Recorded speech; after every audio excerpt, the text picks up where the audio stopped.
An NFL insider from Bleacher Report has predicted that Russell Wilson will put pen to paper to be the next QB for the New York Football Giants. We're going to react to that on today's video, but I want to hear from all the real ones first. If you were Joe Schoen, if you were the general manager of this football team, would you sign Russell Wilson this offseason? Why for yes and for no?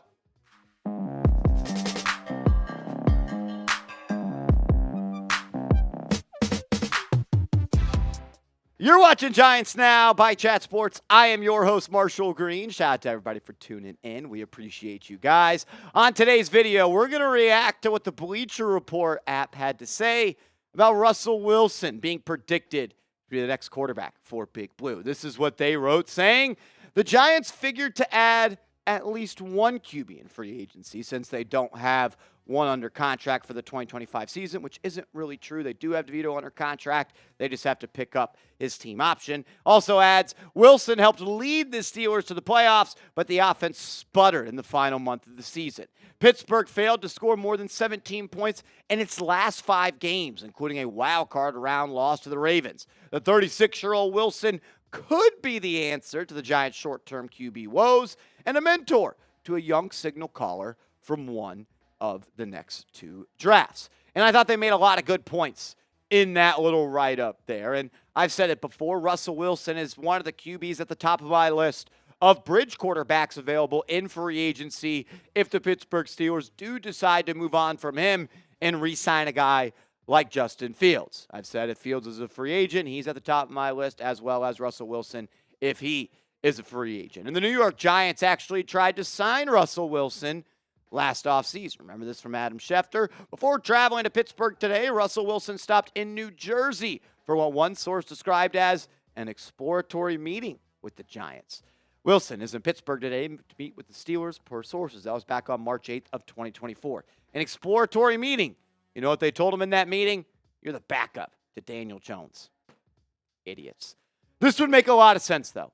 It would make a lot of sense for the New York Giants to go out and sign Russell Wilson, the 36-year-old, as their little bridge free agent quarterback for a lot of different reasons. Had a really good season. I know it sputtered at the end, but he was better than a lot of quarterbacks this year. Also, he could be that mentor to maybe the guy that you draft in the first round. Maybe he could be that mentor you draft in the second round or third round. And what if Russell Wilson with Brian Daboll can be even better than he was with Arthur Smith in Pittsburgh? Completed 64% of his passes, threw for 225 yards a game, 16 touchdowns and 5 picks in just 11 games. He had the Pittsburgh Steelers humming when he first got there. In those first 5 games, they were at the top of the league in almost every offensive category.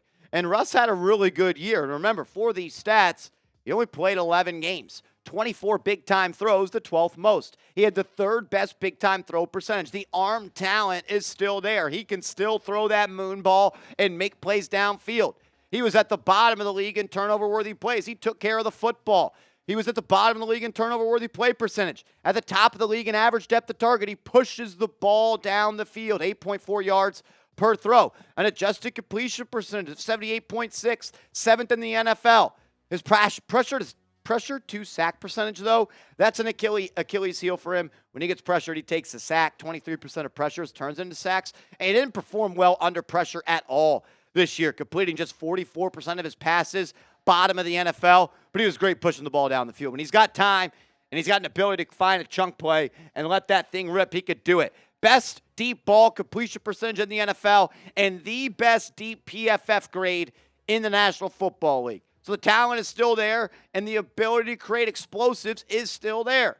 But, man, from weeks 14 to week 19, if you include that, wasn't very good at all. Awesome in the first 6 games, 5-1. Had the Steelers humming at 28.6 points per game. Was throwing for 271.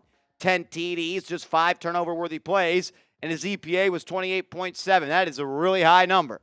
But those next 6 games were rough. 1-5. 16 points per game, less than $190, 5 turnover-worthy plays compared to 8 touchdowns, and a negative 37.2 EPA. That is not good. His big-time throw percentage at 5.7, ranked 6th in the NFL. Depends on how many quarterbacks and what the qualifier is there for snaps. Downfield yards per attempt, best in the NFL. Downfield EPA per attempt, number 1 in the NFL. When you give him time to throw, he can still cook. Thing is, the Pittsburgh Steelers didn't give him much time to throw. And the question is, will this New York Giants offensive line give him time to throw? Bottom of the league in average time to throw. I guess flipped. He was top 12 in average time to throw. He was one of the most pressured quarterbacks in the NFL, and his sack percentage was one of the best in the NFL. This is on a scale of 41. So second in pressure, bottom 4, and bottom 13 here. So limitations for Russell Wilson. He no longer has that athleticism he had with the Seattle Seahawks, where he can make that second play consistency, where he can get outside the pocket, use his legs to buy time as well as run, but more importantly, use his legs to buy time behind the line of scrimmage to throw the ball down the field. He doesn't have that anymore. And he also has always dealt with this, a shorter issue, so he struggles throwing in between the hashes, struggles but throwing in between the middle, targeting the middle of the field. Excuse me. So those are two things that I do worry about with him. And he needs a lot around him to be successful. He needs a good running game so he can work those play-action deep shots. He needs good pass protection. The numbers tell you that. He needs guys that can get open down the field. Giants, maybe they have that. Malik Neighbors and Jalen Hyatt and maybe a guy like Darius Slayton returns. And I also think he needs a good fit at OC, and you could say that about any QB in this league. It comes down to how much money is Russell Wilson looking for. Look, if he wants to come play for the veteran minimum again like he did with Pittsburgh, yeah, sign me up. If he wants $30 million, I don't know. If he wants $40 million, I don't know. PFF put out a contract projection, and they said 2 years, $70 million total, and $35 million guaranteed. That would be about the 16th highest paid quarterback based on an APY average annual value. So look, is Russell Wilson the 16th best quarterback? I feel comfortable probably saying that. Definitely a top 20 guy. Question is, are the Giants in a position where they can allocate $35 million per year to the quarterback position on top of the $22 million dead cap hit you have with Daniel Jones? Do you want to be paying a quarterback this year $57 million? Not so sure. We'll talk more about Russ in a second, but we'll have every Giants QB rumor covered here on the channel. It's going to be an offseason where I expect the Giants to make moves at QB. Maybe sign a couple free agents. Maybe make a trade as well as drafting a quarterback. So subscribe. Don't miss a thing. Lock us in. Hit that sub button. Coming up next, other Giants free agent quarterback targets. A list of players I think the Giants should target in free agency. First, though, you should download the app Game Time and support our sponsor, the best ticketing app out there. Game Time is the app where you get the best seats for the lowest price guaranteed. What I love about Game Time is prices drop as the events get closer. So if you're a procrastinator, kind of like I am, Game Time is going to be your go-to ticketing app like it is for mine. It's also the go-to ticketing app for the NFL playoffs. You get the best seats for the lowest price for the NFL playoffs. And I've been doing an NFL playoff game before because of Game Time, and it's a lot of fun. You get to meet a lot of fans of other teams, get to have that awesome in-stadium experience. Fortunately, it's two NFC East rivals playing in those games. But views from the seats, easy to decide which tickets you want, last-minute tickets and flash deals, and lowest price guaranteed. Use that all-in pricing feature right there, and you'll get the best price, lowest price, no hidden fees. And if you use that Game Time Picks feature, makes it that much more easy to go see your favorite team or people perform because it's more than just sporting events. You go to concerts, you go to theater events, you go to comedy clubs as well. Love the feature that you can just buy the tickets with Apple Pay. Makes it super easy to spend your money. So download the app. Create an account. Use that promo code CHATSPORTS, CHATSPORTS, for $20 off your first purchase where terms do apply. What time is it? It's Game Time. Support the show. Support the sponsor. I feel pretty confident in saying the Giants will be aggressive in looking for their next franchise quarterback or bridge quarterback, whether that means paying a little bit more than expected for a bridge quarterback, going out and making a trade, or dipping your toes in both pools of signing a veteran free agent quarterback as well as spending the number 3 overall pick on a QB. Look, if Russell Wilson is available, love to target him. Makes a lot of sense for him, and I think it makes a lot of sense for the Giants. But I'm sure Pittsburgh feels the same way. And if they bring him back, Justin Fields is definitely someone that I am interested in the Giants bringing in. Former first-round pick. Is there some talent that's been untapped? Can he still reach another level in the NFL? I like him working with a guy like Brian Dable, who has taken a raw, strong-armed, athletic quarterback and taken him to the top. He's got a lot of work to do as a passer, but it's worth maybe buying a lottery ticket on. I think Sam Darnold has actually played his way into the Giants' spending range. Was never, ever a good idea to pay him $40 million. Not sure it's a good idea to pay him $35 million.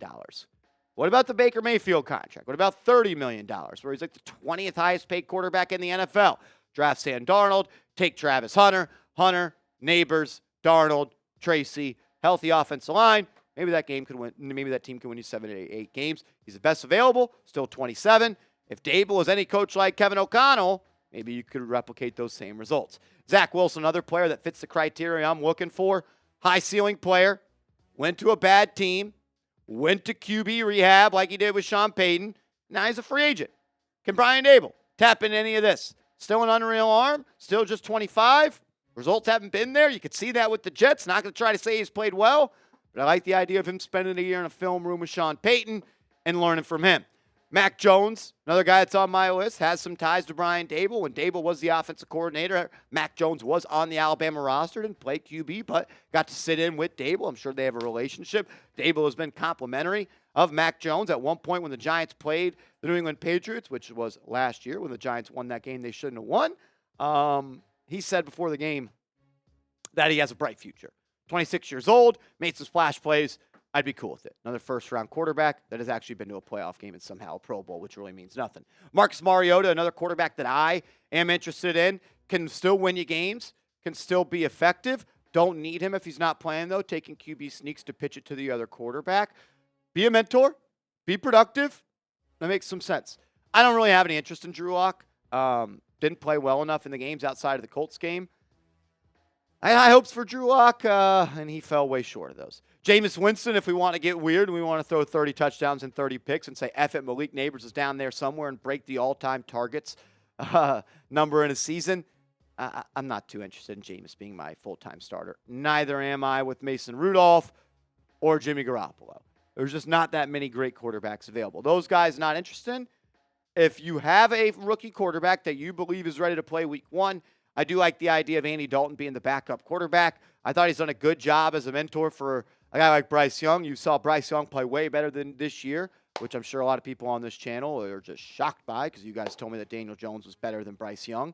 Cough, cough, idiots. But Andy Dalton, mentor, and when he played this year, it wasn't great, but it was good enough to where you could at least compete in some games. Look, I don't know which quarterback they're going to sign, so I'm looking for you guys to help me out. What free agent QB do you want the Giants to sign? Is it Russ? Is it Justin? Is it Sam? Is it Zach Wilson? Is it Mac Jones? Is it somebody else? Let me know. Make sure you are following me on social media. I'm on Instagram. I'm on Twitter @MarshallGreen_. Hit me up, and let's go Big Blue.